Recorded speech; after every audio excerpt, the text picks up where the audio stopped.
성경을 통해 나를 발견할 뿐만 아니라 이웃을 향한 사랑의 책임을 지향하는 바이블의 나이 채널입니다. 오늘부터는 고린도 교회를 향한 바울의 권면이 지금의 교회와 어떤 관계가 있는지를 다루게 될 것입니다. 당시 고린도 교회가 가지고 있던 문제, 즉 교회 내 분열, 음행, 세상 법정에 서는 문제, 결혼, 우상제물, 교회 안에서의 여성의 자리, 헌금의 문제를 오늘의 교회와 비교하며 이야기하고자 합니다. 그래서 건축 구조물에 묶여있는 교회가 아닌 성경의 내용대로 실천적인 삶을 살아내는 교회를 추구하게 될 것입니다. 이 시간 저와 함께 그 답을 찾아가는 여정이 되셨으면 좋겠습니다. 지금부터 시작합니다.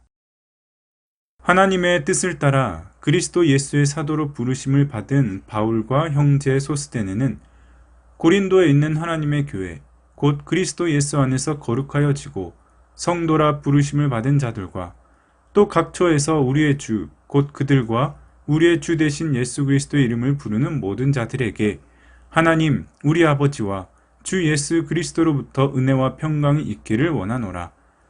그리스도 예수 안에서 너희에게 주신 하나님의 은혜로 말미암아 내가 너희를 위하여 항상 하나님께 감사하노니 이는 너희가 그 안에서 모든 일, 곧 모든 언변과 모든 지식의 풍족함으로 그리스도의 증거가 너희 중에 견고하게 되어 너희가 모든 은사에 부족함이 없이 우리 주 예수 그리스도의 나타나심을 기다림이라. 주께서 너희를 우리 주 예수 그리스도의 날에 책망할 것이 없는 자로 끝까지 견고하게 하시리라. 너희를 불러 그의 아들 예수 그리스도 우리 주와 더불어 교제하게 하시는 하나님은 미쁘시도다. 아멘.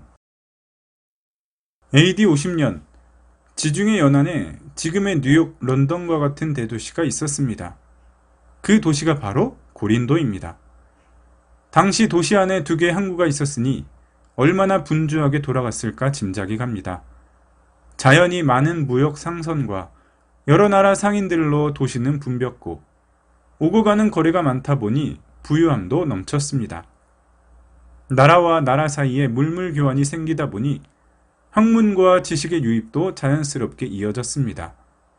그런 학문과 지식 사이에 각국의 종교 또한 소개되기도 했습니다. 그 때문인지 고린도 시 안에는 많은 신전과 석상이 자리 잡고 있었습니다. 이방신을 따르던 각국의 종교로 인해 고린도시는 매우 혼탁한 분위기가 흐르고 있었습니다. 그 영향으로 고린도시는 타락한 도시로 소문이 나 있었습니다.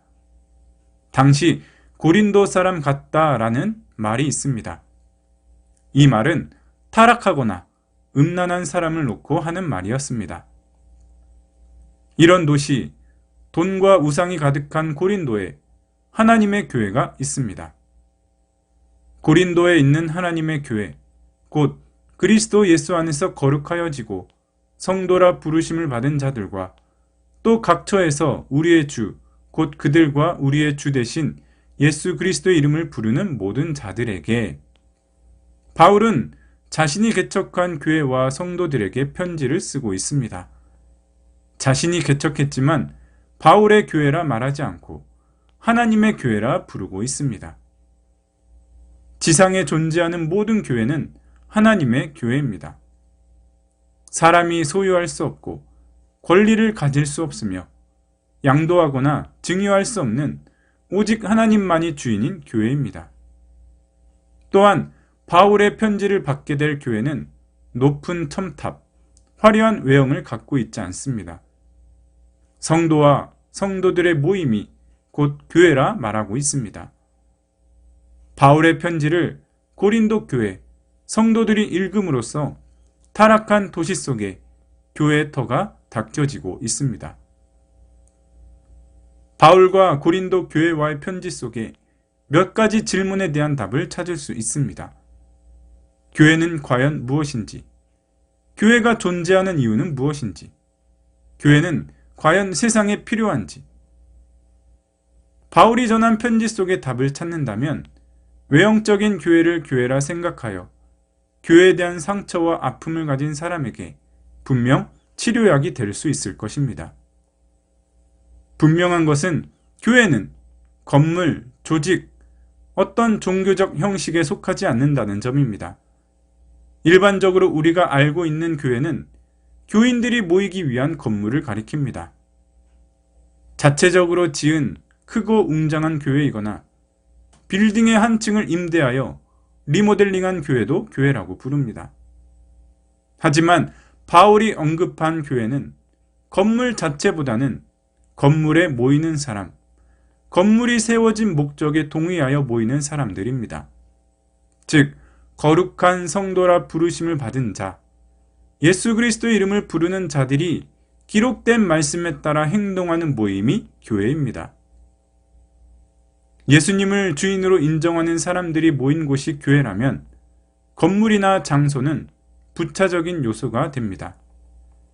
예배당 건축에 사활을 거는 것이 하나님의 사명으로 생각하는 것은 교회의 본질에 점점 멀어지게 할 수 있습니다.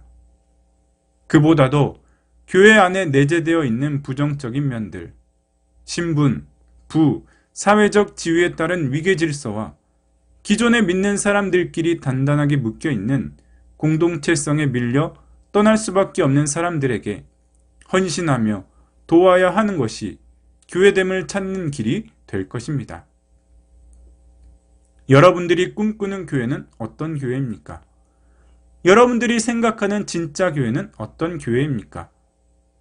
이 질문에 대한 답이 완성될 때까지 하나님은 지금의 교회와 성도들에게 계속 질문하실 것이고 답이 이루어지도록 일하실 것입니다.